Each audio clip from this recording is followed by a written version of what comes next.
नमस्कार मित्रों, स्वागत है आपका एक बार फिर आपके अपने YouTube चैनल अथर्व एकेडमी में।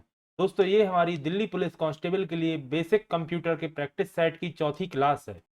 इसके पहले मैं बेसिक कंप्यूटर की 3 क्लासेस एवं डेली प्रैक्टिस सेट की 17 क्लासेस चैनल पर अपलोड कर चुका हूं। जो अगर आपने अभी तक नहीं देखी है तो चैनल की प्लेलिस्ट में जाकर एक बार उन क्लासेस को भी जरूर देखिएगा। आज का पहला प्रश्न है, निम्नलिखित में से कौन सा सूचना प्रौद्योगिकी की शब्दावली का भाग है?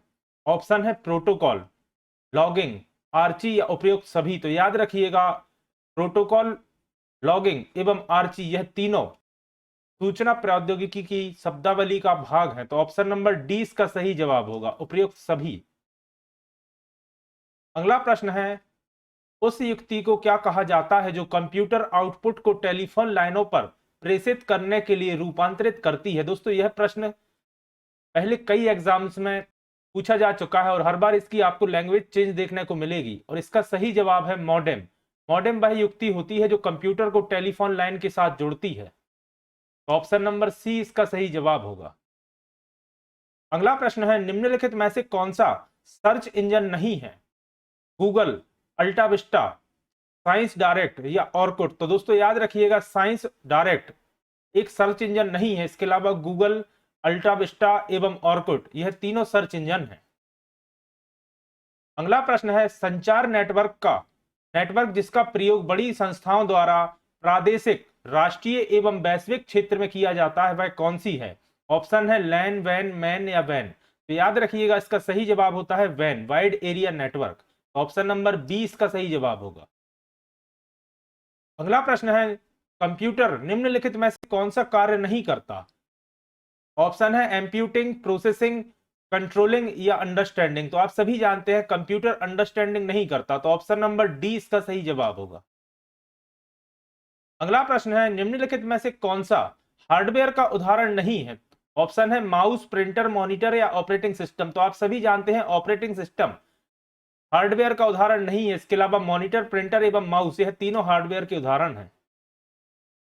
अगला प्रश्न है, निम्नलिखित में से कौन सा इंटरनेट संबंधी पद नहीं है? ऑप्शन दिए गए हैं ब्राउजर, लिंक, प्रिंटर या सर्च इंजन। तो आप सभी जानते हैं प्रिंटर एक इंटरनेट संबंधी पद नहीं है। इसके अलावा ब्राउजर, लिंक एवं सर्च इंजन यह तीनों इंटरनेट संबंधी पद हैं।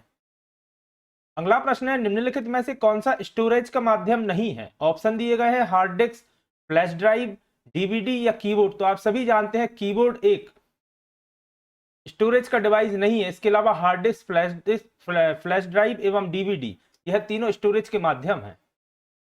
अगला प्रश्न है, एक निबल में कितने बिटों के बराबर होता है? तो याद रखिएगा, एक निबल में 4 बिट होते हैं। तो ऑप्शन नंबर सी इसका सही जवाब होगा। और 8 बिट बराबर 1 बाइट होता है, याद रखिएगा।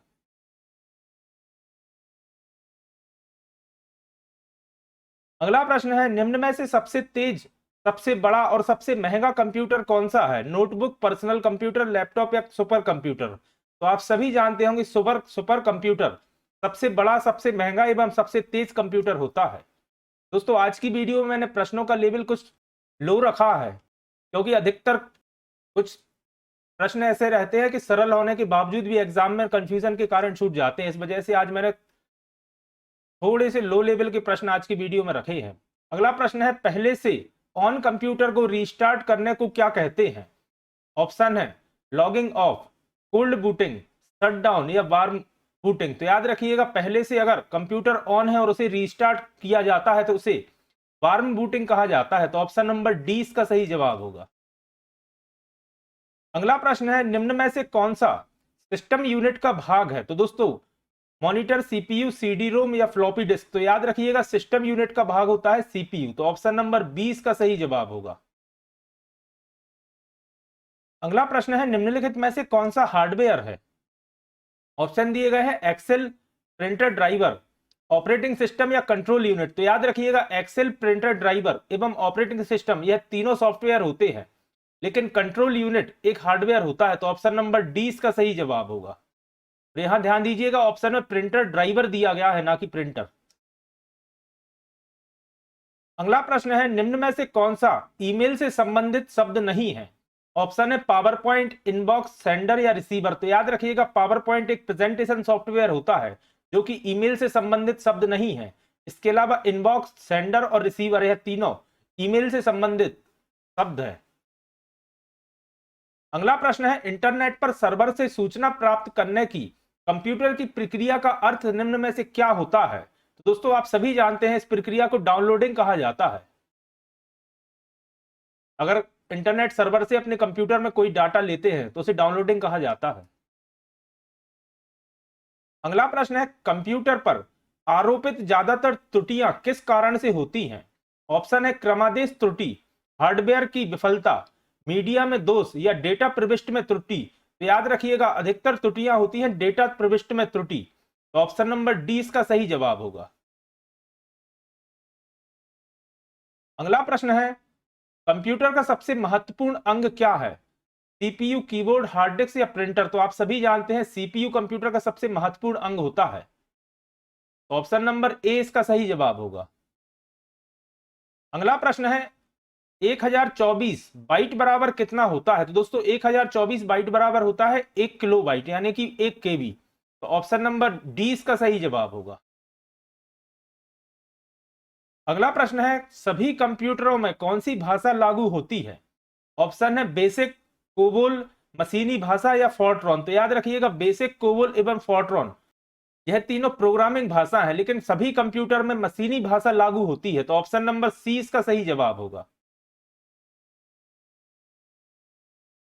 अगला प्रश्न है 10 लाख बाइट्स के बराबर लगभग कितना होता है। दोस्तों यह प्रश्न भी पहले कई एग्जाम्स में पूछा जा चुका है और याद रखिएगा 10 लाख बाइट्स बराबर यानी कि 1 मिलियन बाइट्स बराबर होता है 1 मेगाबाइट। तो ऑप्शन नंबर सी इसका सही जवाब होगा।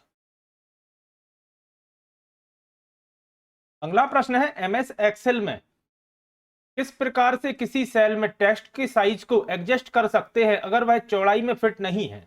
ऑप्शन है कॉलम हेडर की दाहिनी सीमा पर डबल क्लिक करना होगा, फॉर्मेट में से कॉलम का चयन करें, फिर ऑटो फिट को सिलेक्ट करें, फिर दिया है फॉर्मेट सेल संवाद में shrink to fit check box को सिलेक्ट करें। तो दोस्तों यह तीनों प्रोसेस से आप एमएस एक्सेल में किसी सेल में टेक्स्ट साइज को एडजस्ट कर सकते हैं अगर वह चौड़ाई में फिट नहीं है। अगला प्रश्न है कौन सा फंक्शन वर्कशीट सेल में वर्तमान दिनांक दर्ज करने के लिए प्रयोग किया जाता है। तो दोस्तों वर्तमान दिनांक के लिए आप सभी जानते हैं टुडे फंक्शन का प्रयोग किया जाता है। तो ऑप्शन नंबर ए इसका सही जवाब होगा। अगला प्रश्न है नीचे दिए गए विशेष प्रतीक चर या जिसे वेरिएबल्स कहा जाता है नाम में प्रयोग हो सकते हैं। तो दोस्तों याद रखिएगा नाम में सिर्फ अंडरस्कोर का प्रयोग किया जा सकता है। तो ऑप्शन नंबर डी इसका सही जवाब होगा। इसके अलावा पाइपलाइन, हाइफन और स्टार का प्रयोग आप किसी नाम को जोड़ने में नहीं कर सकते। अगला प्रश्न है डिफॉल्ट रूप में एक रियल संख्या को क्या माना जाता है। तो दोस्तों याद रखिएगा डिफॉल्ट रूप में एक रियल संख्या को डबल माना जाता है। तो ऑप्शन नंबर 20 का सही जवाब होगा डबल। अगला प्रश्न है निम्नलिखित फंक्शन में से कौन से क्रम में मूल अंकित होते हैं। तो याद रखिएगा इसका क्रम रहता है सबसे पहले आता है अंकगणित, उसके बाद आता है उसका संबंध, फिर आता है तार्किक और फिर आता है असाइनमेंट यानी कि 2 1 3 4 2 1 3 4। ऑप्शन नंबर ए इसका सही जवाब होगा।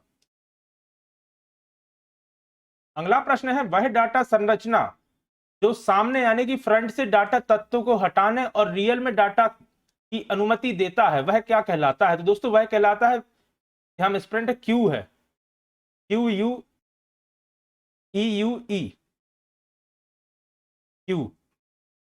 तो दोस्तों याद रखिएगा क्यू वह डाटा संरचना है जो सामने यानी कि फ्रंट से डाटा तत्वों को हटाने और रियल में डाटा डालने की अनुमति देता है। अगला प्रश्न है डेटा संरचना की वह सूची जो दोनों सिरों में विलोपन की अनुमति देता है लेकिन प्रविष्ट केवल एक ही सिरे से होती है वह क्या कहलाती है। तो दोस्तों वह कहलाती है इनपुट प्रतिबंधित डिब्यू। तो ऑप्शन नंबर ए इसका सही जवाब होगा। अगला प्रश्न है निम्नलिखित में से डेटा संरचना का कौन सा नॉन लीनियर प्रकार है। ऑप्शन दिए गए हैं स्ट्रिंग, लिस्ट और स्टैक। तो याद रखिएगा यह तीनों डेटा संरचना के लीनियर प्रकार है और ऑप्शन में पूछा गया है नॉन लीनियर। तो नन ऑफ दी एबव या इनमें से कोई नहीं इसका सही जवाब होगा। या प्रश्न में पूछा जाता लीनियर प्रकार, तो उपर्युक्त सभी इसका सही जवाब होता।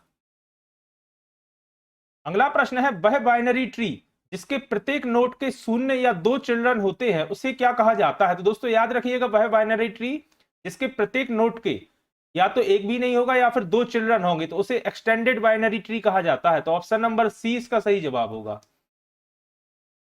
अगला प्रश्न है बाइनरी ट्री को एक्सटेंडेड बाइनरी ट्री में परिवर्तित करने पर बाइनरी ट्री के सभी मूल नोड्स क्या होंगे? तो दोस्तों वह सभी होंगे एक्सटेंडेड ट्री पर आंतरिक नोड्स। तो ऑप्शन नंबर ए इसका सही जवाब होगा, ये नोड्स है, नोड्स। अगला प्रश्न है निम्नलिखित में से कौन सा एक छटाई एल्गोरिथम का प्रकार है? ऑप्शन है bubble sort, insertion sort, quick sort या यह सभी। तो दोस्तों छटाई एल्गोरिथम का प्रकार होता है quick sort. Option number C इसका सही जवाब होगा। अगला प्रश्न है एक ग्राफ में यदि is equal to under bracket U भी है तो यू और वी को क्या कहा जाता है? ई के एंड्स पॉइंट्स, एडजेसेंट नोड्स, पड़ोसी या यह सभी। तो दोस्तों ने यह सभी कहा जाता है। ई के एडजेसेंट पॉइंट भी है, यह दोनों सॉरी ई के एंड पॉइंट भी हैं, एडजेसेंट नोड्स भी हैं और पड़ोसी भी हैं। तो यह सभी इसका सही जवाब होगा। अगला प्रश्न है दोनों ऑब्जेक्ट ओरिएंटेड अवधारणाओं और रिलेशनल अवधारणाओं का संयोजन क्या है? तो दोस्तों उसे कहते हैं ऑब्जेक्ट रिलेशनल मॉडल। तो ऑप्शन नंबर सी इसका सही जवाब होगा। अगला प्रश्न है एक फाइल किसका अनुक्रम है? तो दोस्तों याद रखिएगा एक फाइल रिकॉर्ड्स का अनुक्रम होता है। तो ऑप्शन नंबर सी इसका सही जवाब होगा। अगला प्रश्न है निम्नलिखित में से कौन से गुणों के प्रकार होते हैं? तो याद रखिएगा गुणों के प्रकार होते हैं सरल गुण, समग्र गुण, व्युत्पन्न गुण और असक्त गुण। तो ऑप्शन नंबर सी इसका सही जवाब होगा। मैं डायरेक्ट आपको आंसर इसलिए बताता जा रहा हूं ताकि इस तरह के प्रश्नों में कंफ्यूजन होता है। अगर ये चारों अपन रीड करेंगे तो लगभग एक जैसे है, तो इस कारण से एग्जाम में आपको कंफ्यूजन हो जाएगा कि बी था कि सी था। इस वजह से सिर्फ इसके आंसर में टिक लगाता जा रहा हूं। अगला प्रश्न है एक फाइल में निहित लाइनों, शब्दों और वर्णों की कुल संख्या की गणना करने के लिए किस आदेश का प्रयोग किया जाता है? तो याद रखिएगा WC आदेश का प्रयोग किया जाता है, वर्ड काउंट। एक फाइल के अंदर लाइनों, शब्दों एवं वर्णों की कुल संख्या की गणना करने के लिए। अगला प्रश्न है सेल का वाइल्ड कार्ड कौन से वर्णों की किसी भी संख्या मिलान के लिए प्रयोग किया जाता है? तो दोस्तों इसमें किया जाता है स्टार का प्रयोग। सेल का वाइल्ड कार्ड में वर्णों की किसी भी संख्या के मिलान करने के लिए। अगला प्रश्न है एक URL क्या होता है? तो दोस्तों एक URL होता है वर्ल्ड वाइड वेब पर दस्तावेज या पेज का पता। तो ऑप्शन नंबर सी इसका सही जवाब होगा। तो दोस्तों ये थी आज की हमारी बेसिक कंप्यूटर के प्रैक्टिस सेट की चौथी क्लास। आशा करता हूं आज की क्लास आपके लिए पसंद आई होगी। अगर आज की क्लास आपको पसंद आई है तो वीडियो को लाइक करें, कमेंट करें और अगर आपने अभी तक अथर्व एकेडमी चैनल को सब्सक्राइब नहीं किया है तो चैनल को सब्सक्राइब करें और ज्यादा से ज्यादा लोगों तक शेयर करें